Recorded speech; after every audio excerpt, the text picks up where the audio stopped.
Welcome back to ZNGP Today.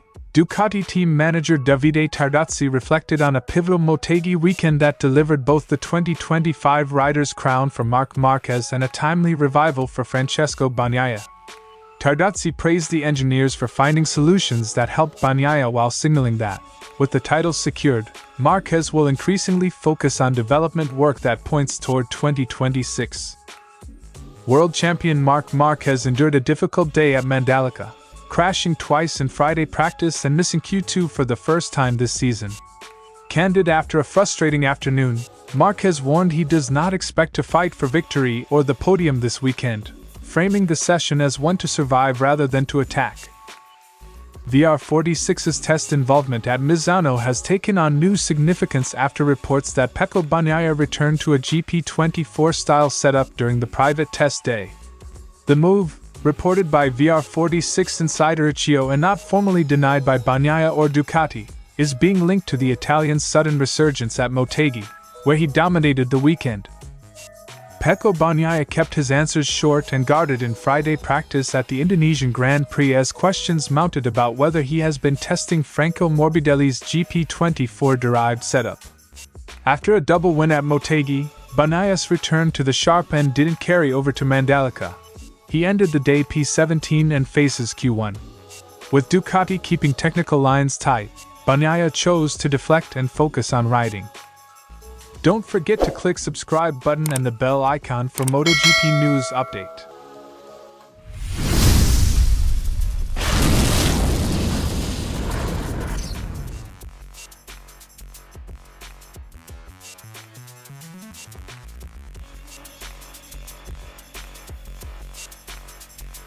Motegi offered a double celebration for Ducati, a dominant championship-clinching performance by Marquez and a morale-boosting victory from Bagnaia. Tardozzi stressed how hard the team worked to bring Bagnaia back to form and framed Motegi as validation of that effort. He applauded Gigi D'Allegna and the engineers for giving Pecco what he was missing. The result matters not only for trophies but for confidence, for rider and factory alike. Tardozzi argued that restriction-driven testing rules complicated the recovery process. Because rule limits reduce on-track experimentation for the factory within race weekends, Ducati had to wait until full test days, notably Misano, to try meaningful fixes. "We had to go all the way to Misano to have this full day." The comment highlights how regulation structures can slow mid-season problem-solving, making scheduled tests crucial. Tardozzi lauded Bagnaia's persistence through a long stretch of poor results, describing the champion's mentality as relentless and central to eventually finding a breakthrough. That tenacity, he said, earned Bagnaia the engineer's continued belief and ultimately the Motegi payoff. He never let up for a minute. The human element, a rider's refusal to concede, proved decisive alongside technical fixes. With the 2025 target achieved, Tardozzi expects Marquez to shift some attention to next year. He believes Marquez's maturity and race experience will make him an ideal partner for engineers developing the 2026 package, blending race results with forward-looking development work. He'll start, together with Gigi and the engineers, to try to get ahead in terms of the bike's development. A champion's role evolving into a development catalyst could give Ducati an edge entering the next regulation cycle. Now that Marc has the title, Ducati's midterm objective is to rebuild Bagnaia's standing in the championship. Tardozzi believes Bagnaia can still challenge for second overall, and that recent improvements make that plausible. The team will balance immediate race objectives with longer-term development tasks.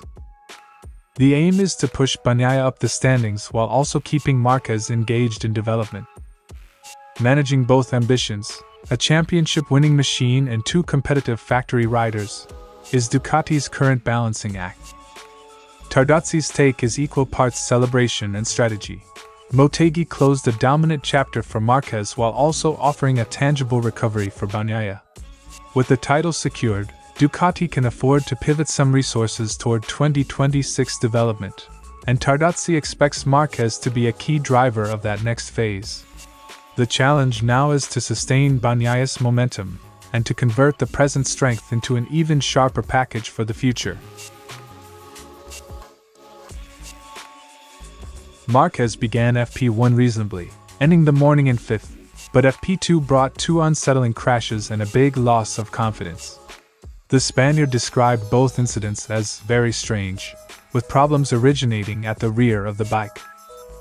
He said the second high side took a lot of confidence out of me.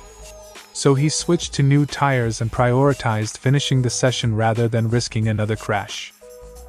For a rider accustomed to converting small margins into wins, the Mandalika afternoon illustrated how quickly a track and setup can unsettle even the best.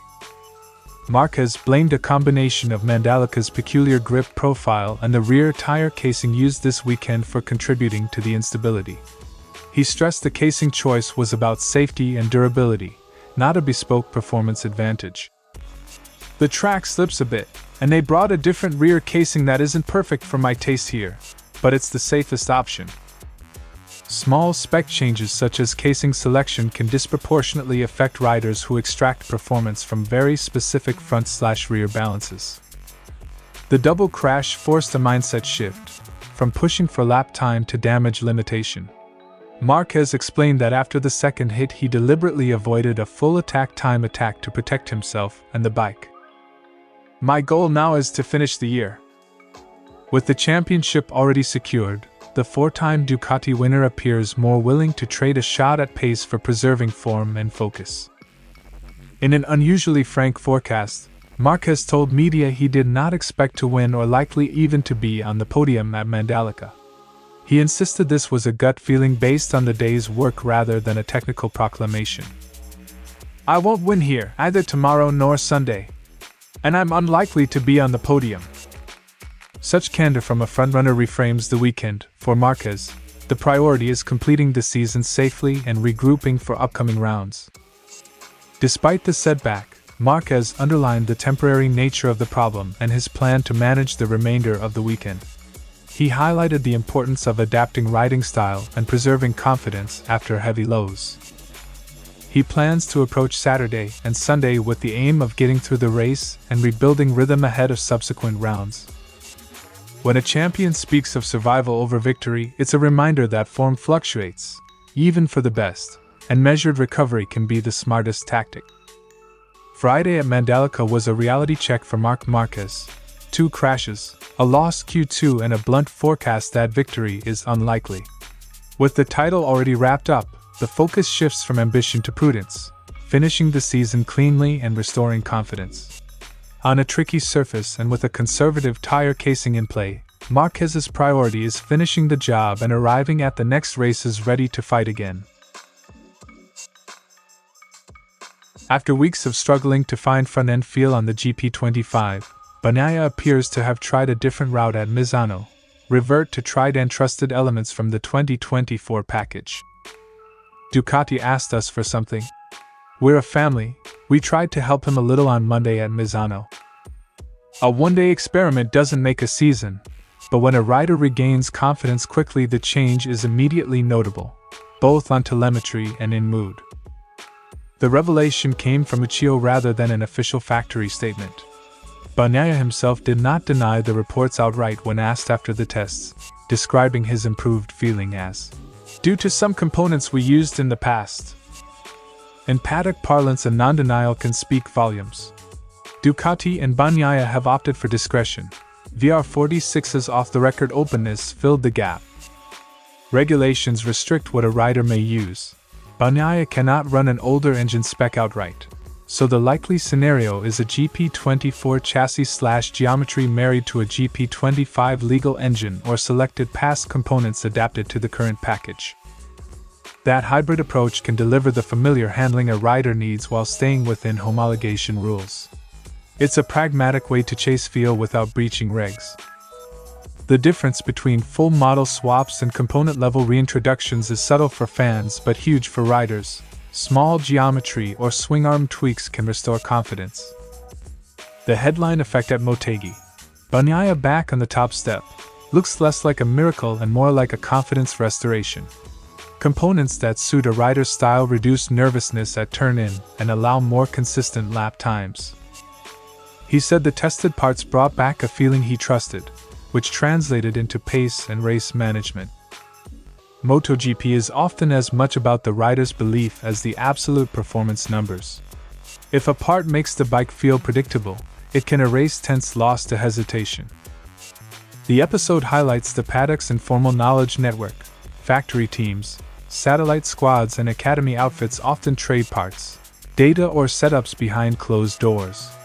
That cooperation can breed suspicion, but it's also how marginal gains are found. Ducati's official silence protects the technical roadmap. VR46's willingness to speak underscores the collaborative side of the Borgo Panigale project. For rivals and fans, the key question is whether this is a one-off confidence trick or a genuine, repeatable path back to Bagnaia's peak. Ucchio's confirmation that Bagnaia ran GP24-derived components at Misano gives a plausible explanation for the turnaround seen at Motegi. A rider briefly reunited with setup elements that suit him. Whether the fix becomes permanent, and whether Ducati will openly acknowledge it, remains to be seen. For now, the story is a reminder that in MotoGP small, well-targeted changes can quickly reshape results when they restore a rider's trust in his machine. Asked directly about the GP24 test, Bagnaia refused to engage in technical speculation and pointed the media toward the factory. He said he is the driver, and that Gigi Dall'Igna should answer technical queries. "I'm just saying what I'm told to say. I don't want to get involved in that game." The short answer preserves team confidentiality and keeps attention on setup work rather than paddock gossip, but it does little to calm curiosity. The bigger story on track was Bagnaia's struggle to get the rear tire into the working window. He admitted the rear specification is not my favorite, and that inconsistent grip left him slipping and regressing compared with Motegi. He reported a loss of braking confidence and rear stability, saying the bike slides and the rear comes off if he forces entry or opens the throttle too early. Tire behavior can mask or amplify chassis differences, making it hard to know if the cure is a geometry change, electronics tweak, or simply a tire/warm-up adaptation. Paddock talk points to Bagnaia trying Morbidelli's GP24-derived components at Misano and finding positive sensations that helped at Motegi. Bagnaia, however, would not confirm any details, instead urging technical questions be directed to Ducati management. He stressed his role as rider and expressed reluctance to get involved in technical debates. That taciturn stance keeps Ducati's options open. They can adopt what works without broadcasting engineering choices to rivals. With Q1 looming, Bagnaia said experience tells him not to touch anything rashly on the bike and to let increasing track grip do some of the work. He flagged Fermin Aldeguer's strong traction data as something to study. He expects grip to rise tomorrow and wants the team to analyze data rather than overreact. A conservative approach can stabilize a fragile weekend. Small, validated changes are often the best path back from sudden regression. Mandalika exposed that the Motegi bounce may not be a guaranteed cure. If GP24-derived cues helped at Misano/Motegi, Ducati must decide whether to roll them out more widely or refine the GP25 around those lessons, all while keeping options confidential. For Bagnaia, the priority is returning consistent front/rear trust so his natural speed can reemerge. The next 24 hours, Q1, further setup runs and data analysis, will determine whether today is an anomaly or a symptom of a deeper adaptation issue. Bagnaia's tight-lipped replies protect team strategy but leave questions open. Was Misano's test the turning point, or a temporary fix? With grip problems dogging Mandalika and Q1 to negotiate, the crisis versus comeback story remains unresolved.